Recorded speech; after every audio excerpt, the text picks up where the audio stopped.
¿Usted sabía que todos sus problemas emocionales, psicológicos, de relaciones con otros, están determinados por su relación con su papá? ¿Sabía eso o no? O sea, todo, cuando usted dice, pero yo por qué soy así, pero por qué me comporto así, pero por qué tengo estos problemas, todos sus problemas emocionales y todos sus problemas, digamos, de relación con otros o con usted mismo, vienen de su situación con su papá. Ahora, les voy a explicar por qué no con su mamá. Ahora no es que vayan a salir de acá berracos y ofendidos a tirarle a su papá, si ve todo lo que usted hizo conmigo, no hizo. No tiene que ver con su papá biológico, tiene que ver también con su papá espiritual. Y ahí vamos a hablar entonces en esta mañana de esto. Reunión Colombia. Amigos que se aman a Dios y su misión.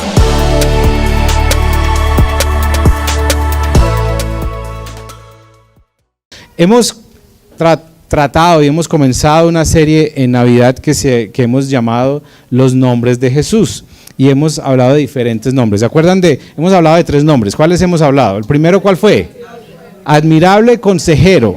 La semana pasada fue Dios Fuerte. Y hoy vamos a hablar acerca de Padre Eterno. ¿Qué ven ustedes o qué sienten ustedes cuando ven esta imagen?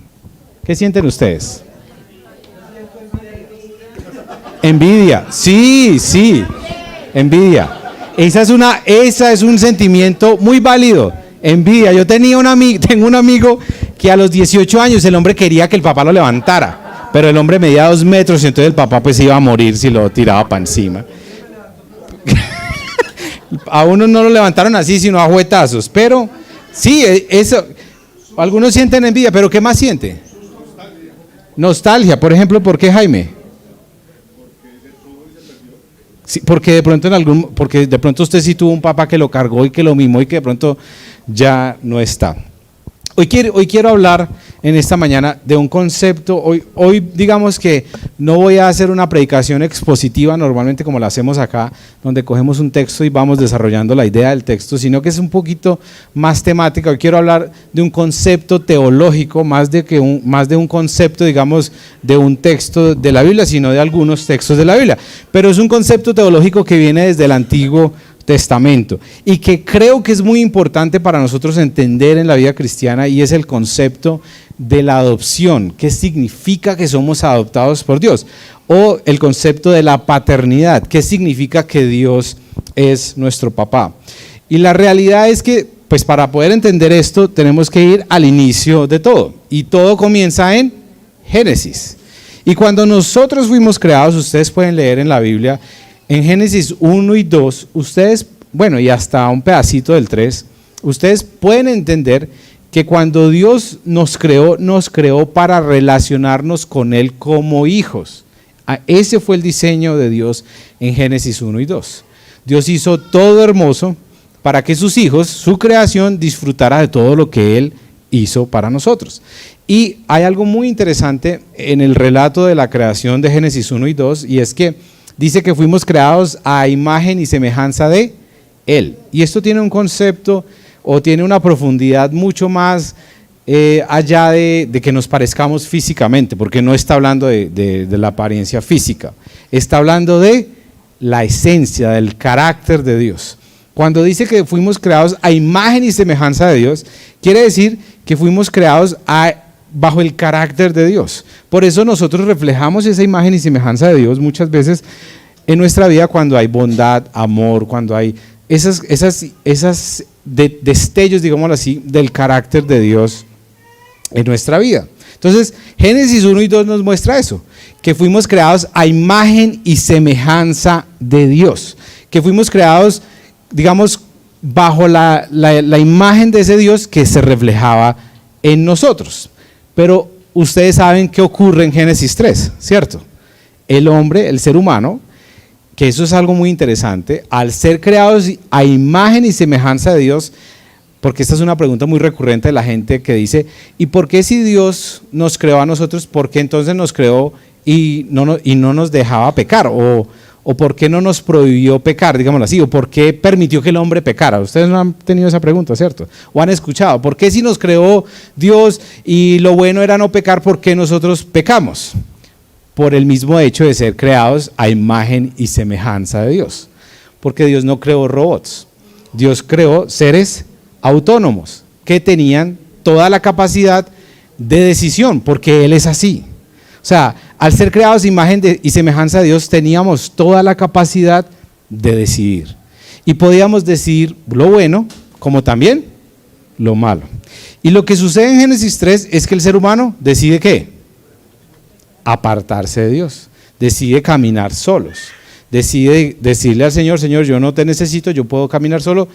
Y la tentación que el diablo le da en Génesis 3 al ser humano es la tentación que todos vivimos en este momento, y es: yo puedo ser mi propio Dios. O sea, yo puedo ser Dios, yo no necesito de Dios. Entonces, en Génesis 3, esto es un poquito más extenso de lo que podríamos explicar acá, pero por cuestiones de tiempo, en Génesis 3 lo que sucede es que el ser humano decide rebelarse. Y hay algo muy interesante que sucede en el relato de Génesis, y es que nosotros fuimos creados a imagen y semejanza de Dios. Pero miren lo que sucede, o al menos lo que el autor de Génesis cuenta en dos capítulos después de la catástrofe de Génesis 3. Y quisiera que me acompañaran ahí un momentico a un versículo que está en Génesis 5. En Génesis 3, en Génesis 1 y 2 dice entonces que fuimos creados a imagen y semejanza de Dios, y que el primer ser humano, digamos la primera pareja fue creada a imagen y semejanza de Dios, que fueron Adán y Eva. Pero ellos decidieron alejarse, ellos representan a toda la humanidad. Decidieron desobedecer, decir nosotros podemos caminar solos, no necesitamos de Dios, y desobedecen, ¿cierto? Y entonces miren lo que ocurre en Génesis 5, que es muy interesante para entender un poquitico lo que quiero, al punto al cual quiero que lleguemos. Dice Génesis 5, versículo 1, dice: este es el relato escrito de los descendientes de Adán. O sea, está hablando ya de los descendientes de Adán. Cuando Dios creó a los seres humanos, los hizo para que fueran semejantes ¿a quién? A Él mismo. Los creó hombre y mujer, y los bendijo y los llamó humanos. Ahí nos está diciendo que al inicio de la creación, el ser humano fue creado a imagen ¿de quién? De Dios, para que reflejara su imagen en la tierra. Pero mire lo que sucede, versículo 3. Cuando Adán tenía 130 años, fue padre de un hijo que era igual ¿a quién? Que era igual a él, a su viva imagen, y lo llamó Set. Ahí ocurre una ruptura en esa relación de Dios y del ser humano. Miren que al inicio Adán fue imagen ¿de quién? De Dios. Pero ya el hijo de Adán era imagen ¿de quién? De Adán. Yo traté de dibujarlo, pero no fui capaz. O sea, ¿cómo explicar esto? Pero lo que está diciendo acá Génesis es: nosotros fuimos creados a imagen y semejanza de Dios, pero a raíz del pecado, esa imagen se distorsiona. Y entonces, en vez del ser humano seguir viendo a Dios como esa imagen, empezó a ver al ser humano. Por eso Génesis ahí dice que Adán ya tuvo hijos a su imagen y no a la imagen de Dios. Esto tiene un concepto muy profundo para todos nosotros, porque lo que está diciendo es que hubo una ruptura ahí, y entonces dejamos de ver al Padre bueno y empezamos a vernos a nosotros, seres humanos con muchos problemas. Por eso, lo que les decía ahora es: todos sus problemas emocionales, psicológicos, de relaciones, vienen de la ausencia de padre, pero de ese padre inicial, porque empezamos a mirarnos entre nosotros. Y entonces, aunque hayamos tenido papás muy buenos, siempre fueron papás con falencias, por este inicio de aquí de la historia de Génesis. Por más buenos que fueron, siempre hubo algo que no dieron, o que no fueron lo mejor o lo que nosotros necesitábamos. Y todos acá somos huérfanos. ¿Usted sabía eso o no? Que todos somos huérfanos de Dios, porque lo que ocurre con el pecado es que se crea una desconexión entre Dios y el ser humano, entre ese concepto, esa idea de que Dios es nuestro Padre, y empezamos nosotros a hacer y a vivir conforme a las imágenes de Padre, pero ya no de Dios, sino de otros seres humanos que ya estaban rotos, que estaban caídos y que estaban dañados. Y entonces esos papás que estaban dañados y caídos empiezan a generar ¿qué? Hijos ¿qué? Dañados y caídos, con problemas, que empiezan a tener ¿qué?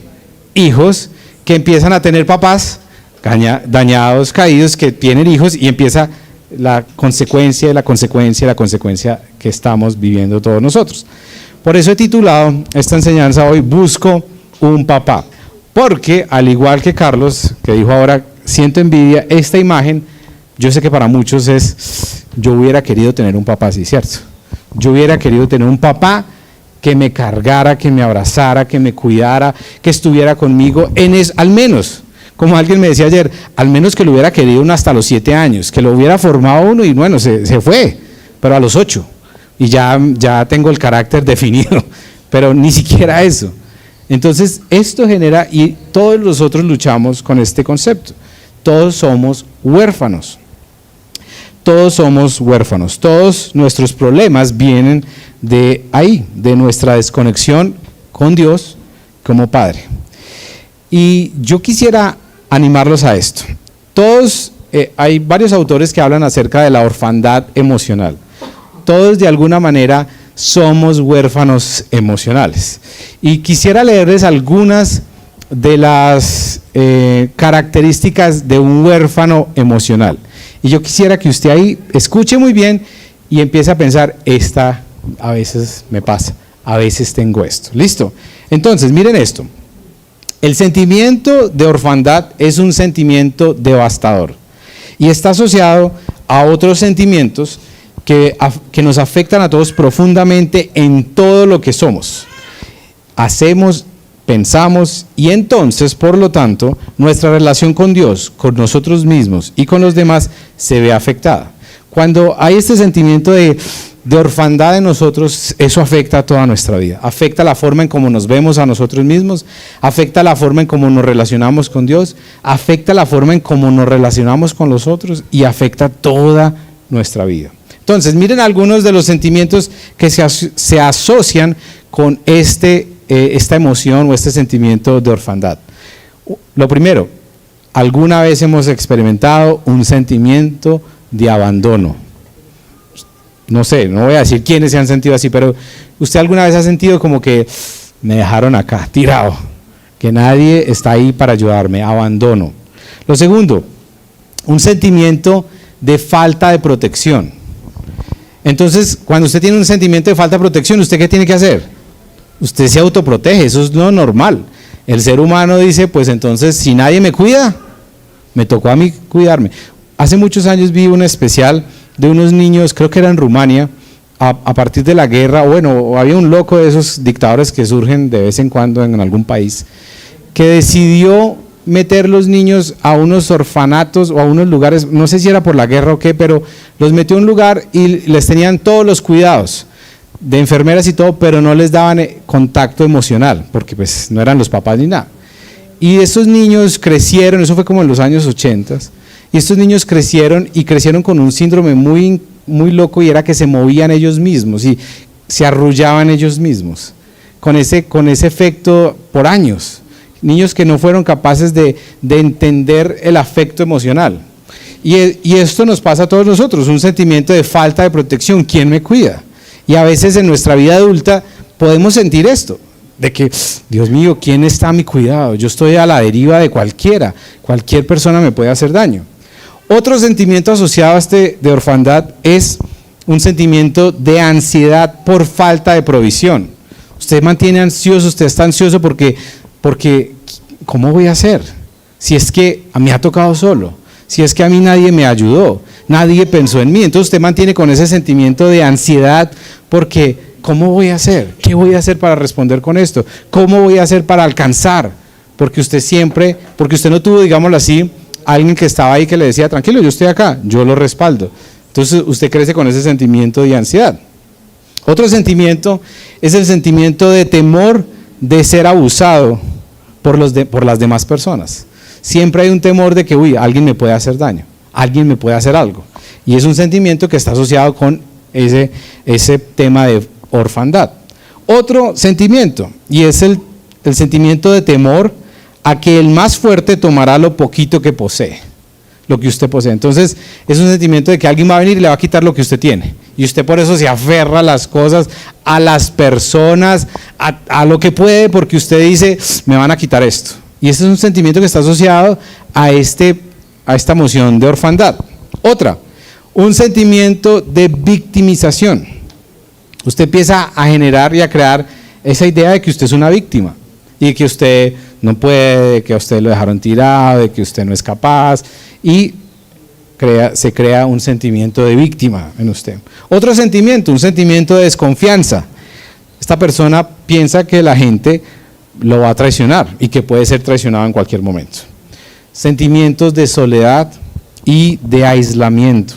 Personas que se apartan, se retraen, se alejan, se aíslan. Y por último, muchas veces un sentimiento de desesperanza.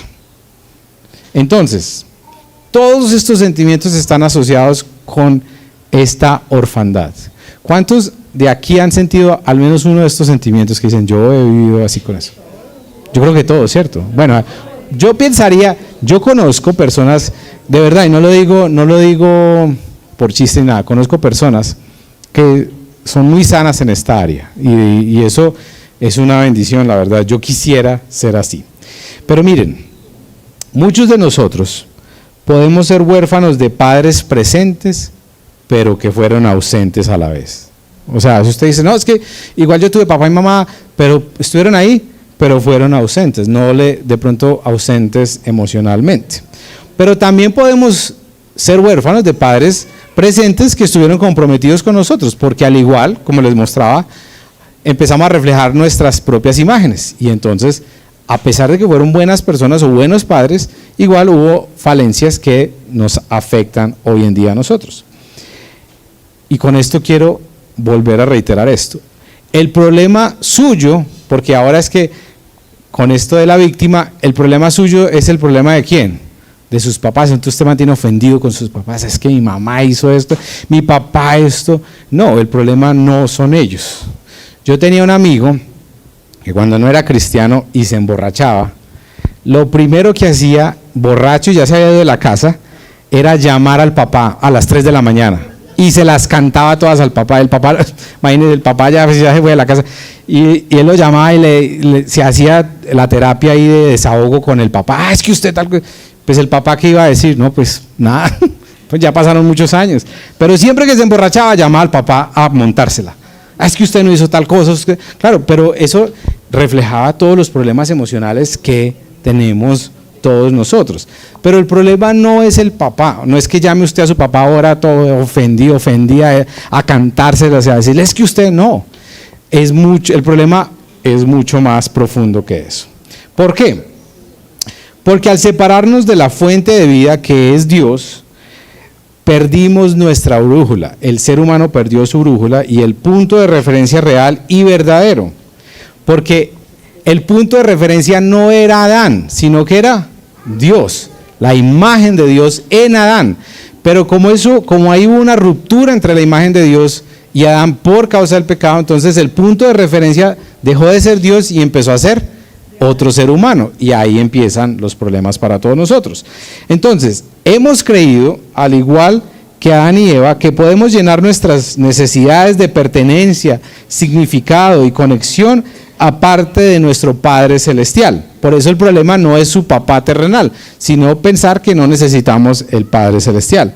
Pero hay una realidad, y es que aunque somos huérfanos errantes que nos hemos alejado y escondido del Padre, tenemos todos un profundo deseo de ser hallados por Él, de ser encontrados por Él. Por la caída, algo en nuestra naturaleza quiere estar perdido y escondido, pero al mismo tiempo quiere ser hallado. Y esta es una paradoja muy increíble. Queremos escondernos, pero a la vez queremos que nos hallen. Queremos vivir esas emociones, pero a la vez queremos ser sanos.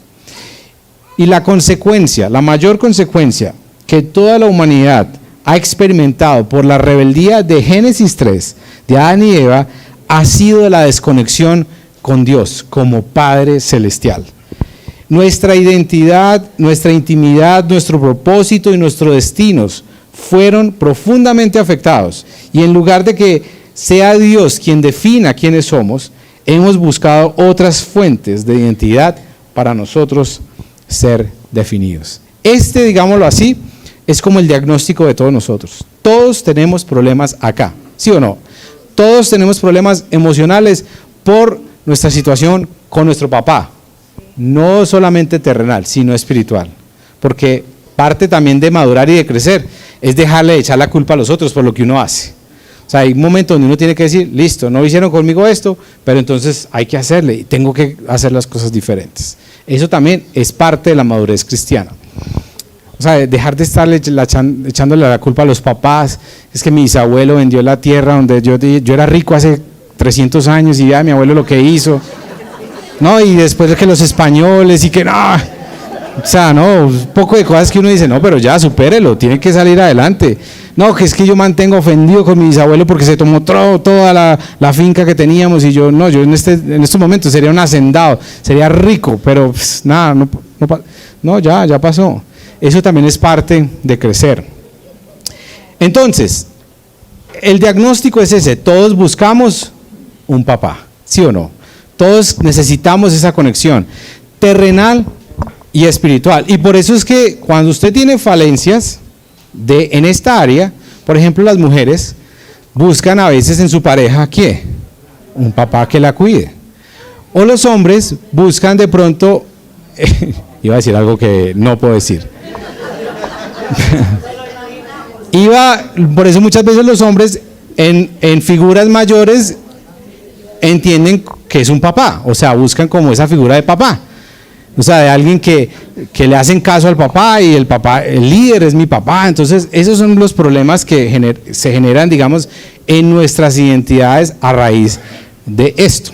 Entonces, ¿cuál es el problema? O sea, este es el problema. ¿Cuál es la solución a esto?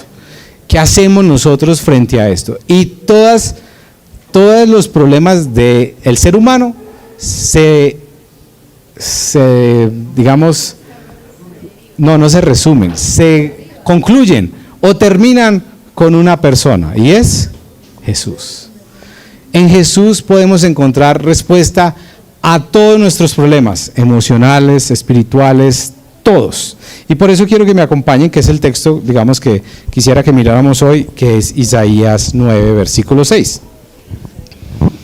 En Isaías, como hemos hablado de los nombres de Jesús, porque Isaías fue la profecía que se hizo acerca de esto que Dios iba a hacer y que, digámoslo así, dejó a toda la humanidad y a los mismos judíos perdidos en cómo lo iba a hacer, porque ninguno se imaginó que Dios iba a hacer lo que hizo, que Dios se iba a encarnar en un ser humano. Eso es una cosa ilógica, que Dios mismo, el creador de todo, decidiera hacerse un humano. Eso a nadie se le pasó por la cabeza. Y eso es lo que dice Isaías en el capítulo 9, versículo 6. Está hablando aquí de Jesús y dice: pues nos ha nacido un niño, un hijo se nos ha dado. El gobierno descansará sobre sus hombros y será llamado Consejero Maravilloso, Dios Poderoso, Padre Eterno, Príncipe de Paz. Padre Eterno. Dios prometió 800 años antes de que naciera, de que fuera una realidad, de que iba a volver a restaurar la relación de sus hijos con el Padre. Esa relación que había sido rota en Génesis iba a volver a ser restaurada a través de Jesús. Y miren esto, de esto podríamos hablar mucho, digamos, todo el tiempo. De las formas en cómo Dios quiso revelarse al ser humano, porque Dios se pudo haber revelado o se reveló de muchas maneras, pero de la forma que más se reveló y que más se mostró con todos nosotros fue como Padre. Nosotros tal vez hemos crecido entendiendo a Dios como un abogado, el que intercede por mí, o como el comandante de los ejércitos, o como el Señor. Pero la gran mayoría de imágenes que usa Pablo, que usan en el Nuevo Testamento para referirse a Dios, es la relación de padres e hijos. Y esto es algo muy interesante. Ahorita, por ejemplo, estaba hablando con Juan y con Laura, que son una parejita muy linda. Ustedes los vieron ahorita que dirigieron la alabanza. Sí estuvieron, ¿cierto? Los que estuvieron en la alabanza. Tienen un don muy hermoso y ellos se están integrando a la comunidad. Y yo no había hablado con ellos de lo que yo iba a hablar, pero Laura leyó la historia del hijo pródigo, que es una historia que Jesús les cuenta a las personas ahí y les dice, mire, y uno pensaría en su humanidad que Dios, si Él es el Padre y su hijo va y despilfarra todo, pues lo más normal es que ¿qué? Le diga, hermano, perdió, o sea, usted quedó en ceros, usted se gastó la plata, yo le di a usted de malas, ¿sí o no? Pero ¿qué es lo que cuenta la historia? Que el Padre, que es una imagen de Dios, recibe a su hijo con brazos abiertos. Y no solamente, porque el hijo dice, al menos que me haga como uno de sus trabajadores y como lo de ellos. Pero cuando él vuelve a casa dice, no, este es mi hijo, y póngale el anillo que significa que es mi hijo y que yo vuelvo y lo recibo en mi casa. Esa imagen la dijo Jesús.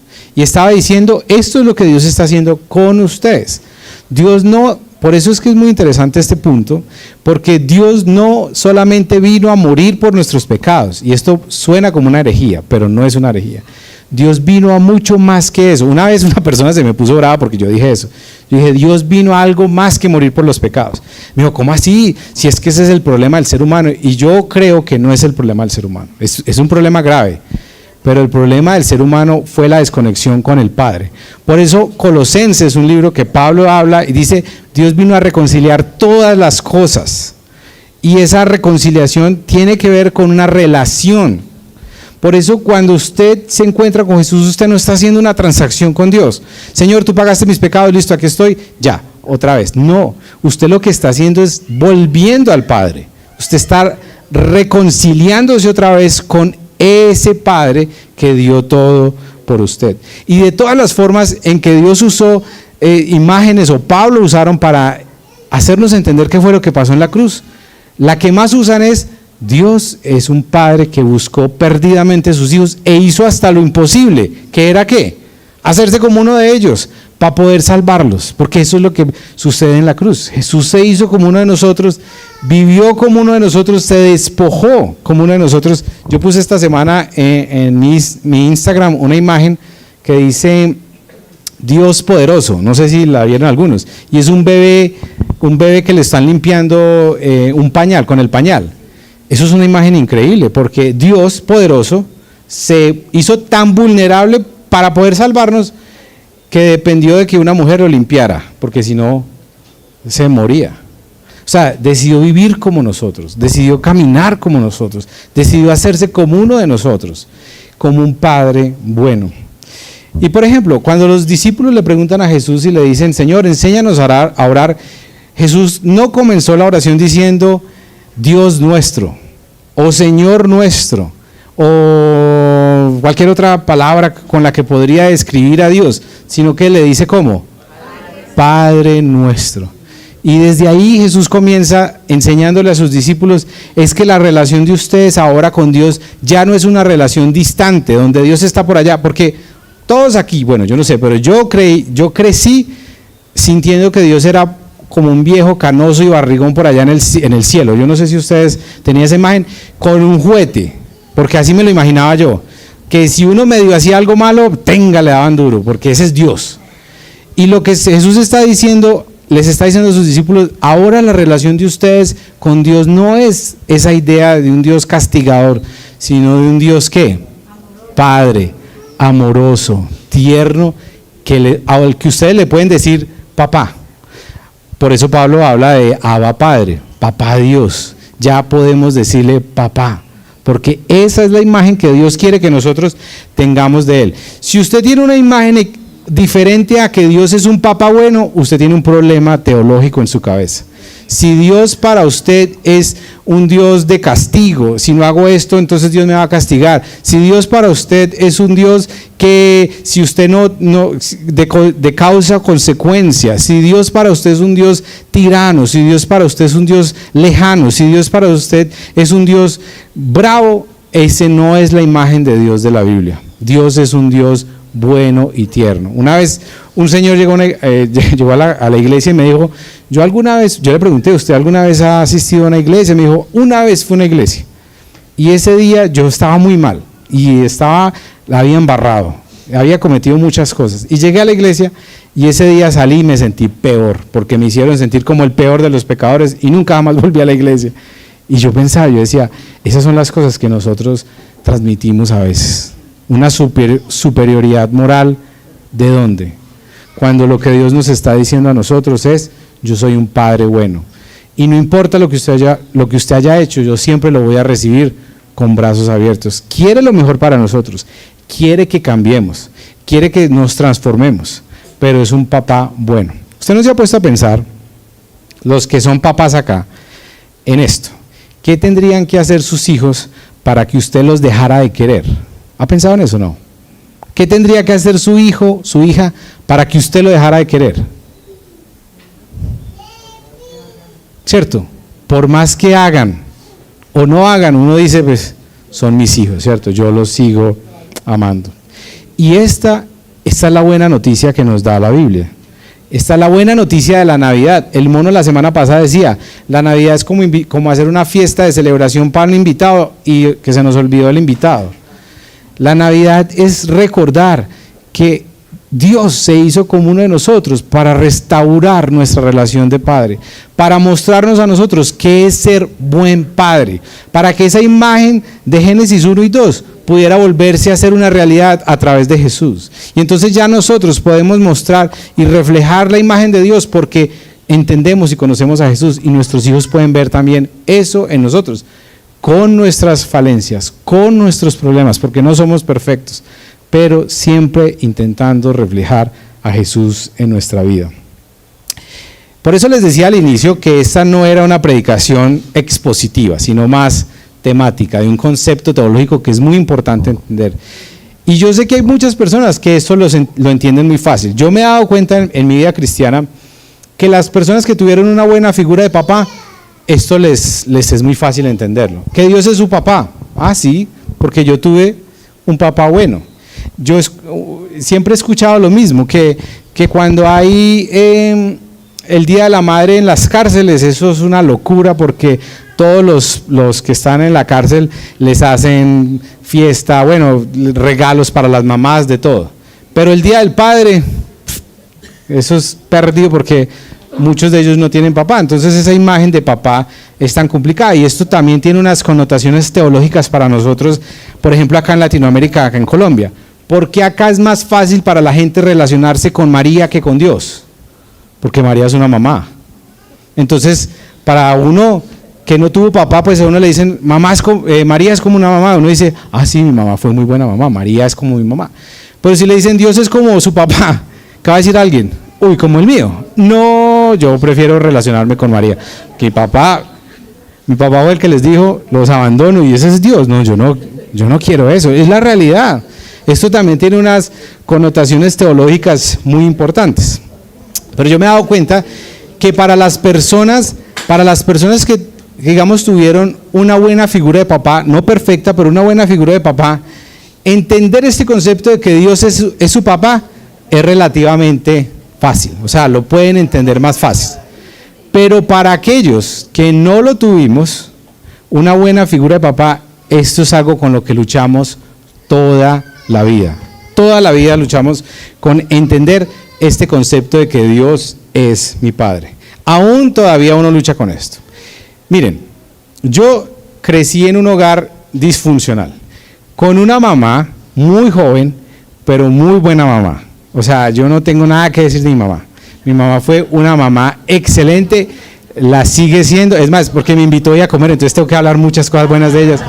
Mi mamá fue una muy buena mamá, una mamá que para mí ha sido siempre es muy increíble saber que me tuvo a los 16, 17 años y fue tan responsable conmigo. O sea, eso es muy bonito. Mi mamá fue una mamá muy responsable, pero no tuve esa figura de papá. Y mi papá, pues siempre mi papá biológico, fue un papá distante. Las primeras imágenes que yo tengo de él que yo me acuerde eran de las pelas que me daban, o sea, no de otras cosas, de pronto algunas cosas, pero más de las pelas, es de lo que más me acuerdo. Y eso es una imagen con la cual siempre he luchado de tratar de entender que Dios es mi papá y que Dios es bueno y que Dios no abandona y que Dios no se abre del parche y se fue. Uy, ¿cómo así? ¿Y dónde está mi papá? No, que se fue, porque así era, así crecimos muchos de nosotros. Pero miren, les voy a contar algo, por eso les digo, esto, todos luchamos con esto. Hace como 2 años yo vendí el carro y me quería comprar otro carro, teníamos algo ahorrado para comprar el otro carro. Pero Alejandra y yo, pues, y como muchos de acá son así también, nosotros somos de 0 deudas. En lo posible no tenemos deudas. Hay cosas en las cuales uno tiene que endeudarse, como una casa, porque uno tiene la plata y bueno, hay que pagarla, pero de resto no deudas. Nosotros no nos endeudamos para cosas, más bien ahorramos y cuando tenemos podemos comprar lo que podemos comprar.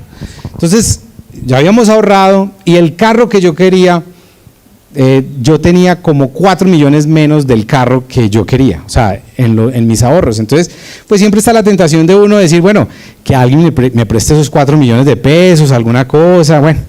Pero vuelve el tema de que no, pero nosotros no somos de deudas, vamos a esperar. Yo me puse a pensar, yo dije, tengo que negociar con este señor, ese carro es el que quiero, que es el carro que tengo ahora, ese es el carro que quiero. Ay, yo le voy a llorar y el hombre de pronto me baja 2 millones. Yo decía, el hombre me lo deja más baratico, 2 millones, pero necesito conseguirme otros 2 millones. Y yo, ¿qué hago? Pero igual, por el mismo lado, no quería pedir plata prestada. ¿Cómo hago? De eso, miren lo que son las cosas, de eso que en esos días mi papá me había escrito. Mi papá biológico, habíamos hablado, yo dije, mi papá nunca me ha dado nada, no me dio la universidad, no me dio nada, o sea, yo nunca, no, y la verdad, yo siempre fui un hijo como que, no le pido a él nada. Y yo dije, pero pues estamos hablando, la relación está como buena, le voy a decir que yo dije, mi papá de pronto ya otra vez como que, bueno, mijo, yo le voy a ayudar, y yo le dije, no, los dos, porque yo dije, no, yo le lloro al Señor y me baja 2. Le escribí, le dije, papá, mira que es que tengo un problema, le conté toda la historia, es que el mono sabe porque yo le conté más triste. Le escribí, le dije, papá, mira que me faltan 2 millones, ¿será que usted me puede ayudar? Présteme la plata, él viene a Estados Unidos y yo, no, eso no es nada para él, préstemelo y yo en 2 meses se los busco, y le escribí y adivinen.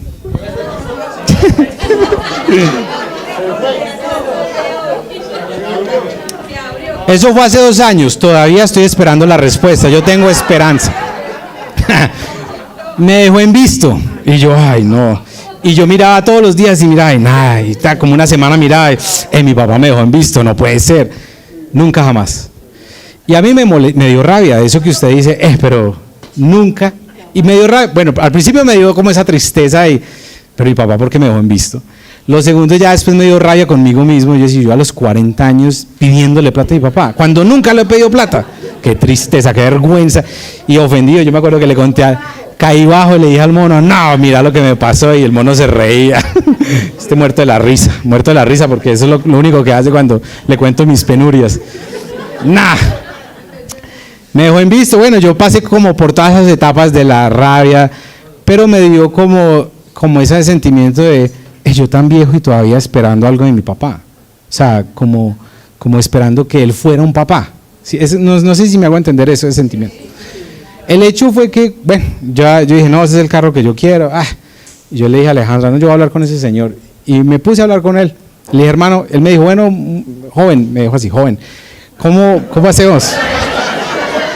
Porque no me había visto.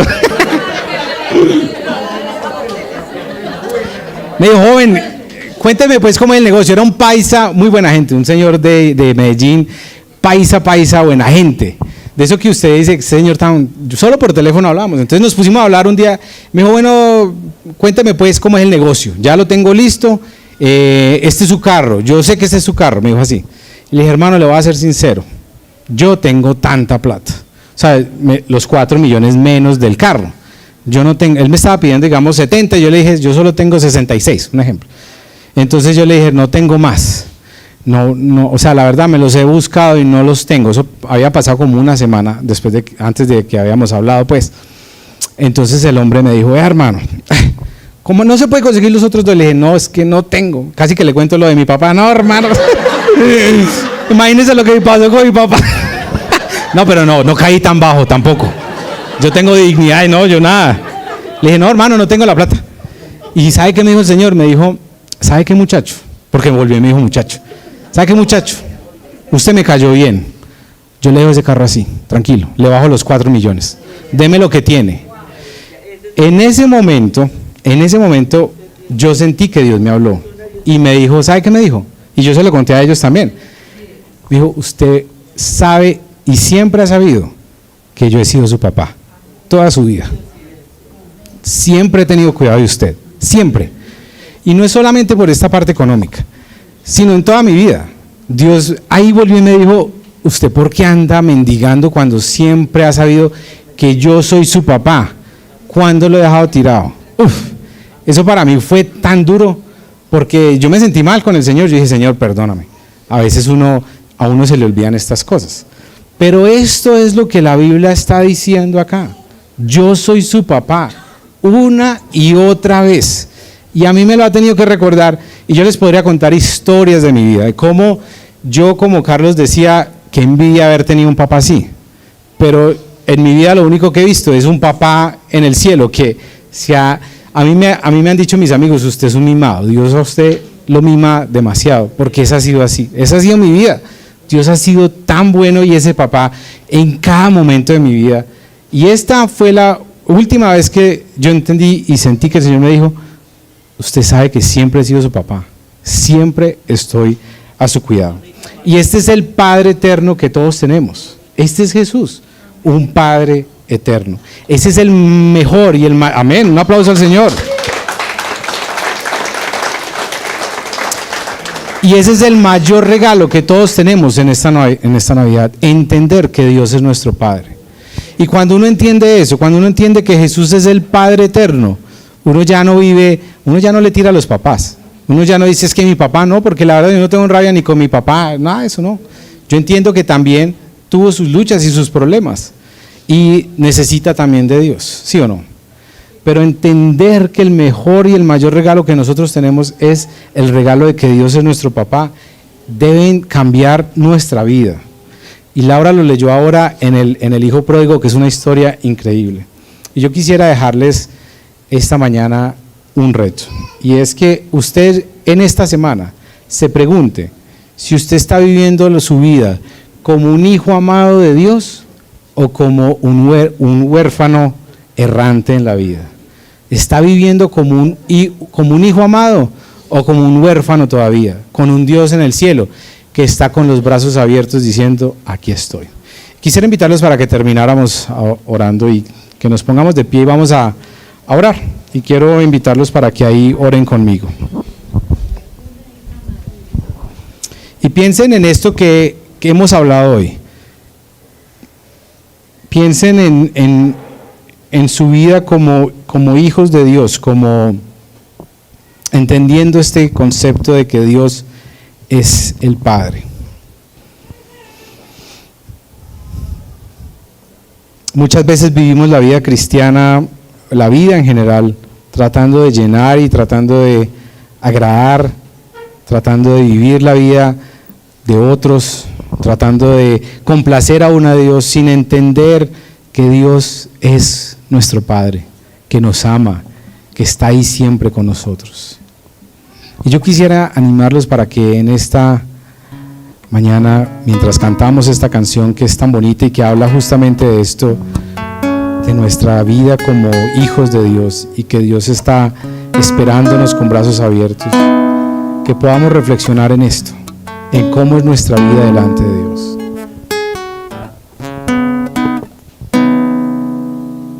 Y mientras escuchan esta canción, quiero que ahí oren, quiero que piensen, quiero que reflexionen en sus vidas,